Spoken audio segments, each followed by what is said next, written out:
एक बार मैं सड़क पर चली जा रही थी, तभी मेरी नज़र पड़ती है रास्ते में एक दुकान पर जिसके ऊपर लिखा हुआ था ईश्वरीय किराने की दुकान।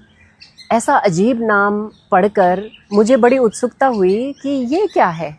मैं उस दुकान के अंदर जाना चाहती थी और देखना चाहती थी कि वहाँ पर ऐसा क्या है। जैसे ही मैंने ये सोचा, उस दुकान के दरवाजे अपने आप खुल गए और मैं दुकान के बीच में खड़ी थी। मेरी नज़र पड़ी वहाँ मैंने देवदूतों को खड़े हुए पाया।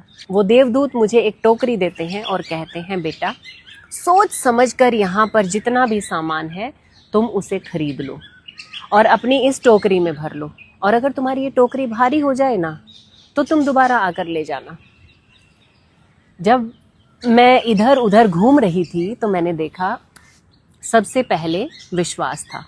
मैंने विश्वास के कुछ डब्बे उठाए, अपनी टोकरी में रख लिए। मैं आगे बढ़ती गई तो मैंने प्रेम को देखा, प्रेम का भी कुछ डब्बे उठाकर मैंने अपनी टोकरी में रख लिए। आगे गई तो मुझे दिखाई दिया विवेक, मैंने विवेक को भी अपनी टोकरी में स्थान दे दिया।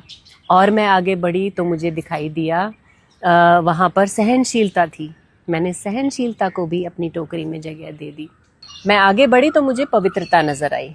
अब पवित्रता को कैसे छोड़ा जा सकता है ना, मैंने उसे भी ले लिया। मैं और आगे बढ़ती हूँ तो मुझे वहाँ पर हिम्मत दिखाई दी। मैंने सोचा जीवन जीने के लिए तो हिम्मत की बहुत ज़रूरत पड़ती है, इसलिए मैंने हिम्मत को भी फटाफट वहाँ से उठाया और अपने टोकरी में डाल लिया। जब मैं आगे बढ़ रही थी तो मैंने देखा वहाँ पर खूब सारे डब्बे शांति, संगीत और गीतों के भरे पड़े थे। मैंने उनको भी उठाकर अपनी टोकरी में डाल लिया। अब मैं जैसे ही काउंटर की तरफ बढ़ रही थी तो वहाँ पर मुझे अचानक से प्रार्थना नज़र आई, तो मैंने प्रार्थना का भी एक डब्बा उठाया और अपनी टोकरी में रख लिया, क्योंकि मैंने ये सोचा कि इतने सारे गुण होने के बाद भी, इतना कुछ होने के बाद भी, अगर कभी मुझसे कोई गलती हो जाए तो मैं भगवान से प्रार्थना करूँगी कि मुझे क्षमा कर दे। मैंने वो सारा सामान जो अपनी टोकरी में डाला था उसे लेकर मैं काउंटर पर गई। तो वहाँ पर मैंने देवदूत से पूछा कि इनका पैसा कैसे चुकाना है। तो देवदूत ने मुझसे कहा कि जैसे हमारी दुकान का नाम है ना, बिल चुकाने का भी इसका ईश्वरीय ही तरीका है। तुम इस सामान को ले जाओ और लोगों में जितना हो सके बांटना और लुटाना, समझ लेना कि तुम्हारा बिल अदा हो गया।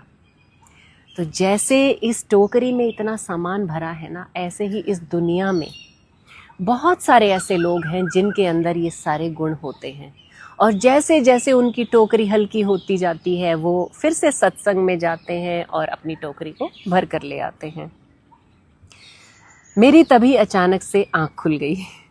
जब मैं उठकर बैठी तो मैंने देखा, हाँ ये तो सपना था, लेकिन इस सपने ने मुझे जो सच्चाई से अवगत करवाया तो मुझे ऐसा लगा कि सच में ऐसा ही तो है, भगवान ने हमें ऐसा ही तो बनाकर भेजा है, यही सारे गुण देकर तो भेजा है।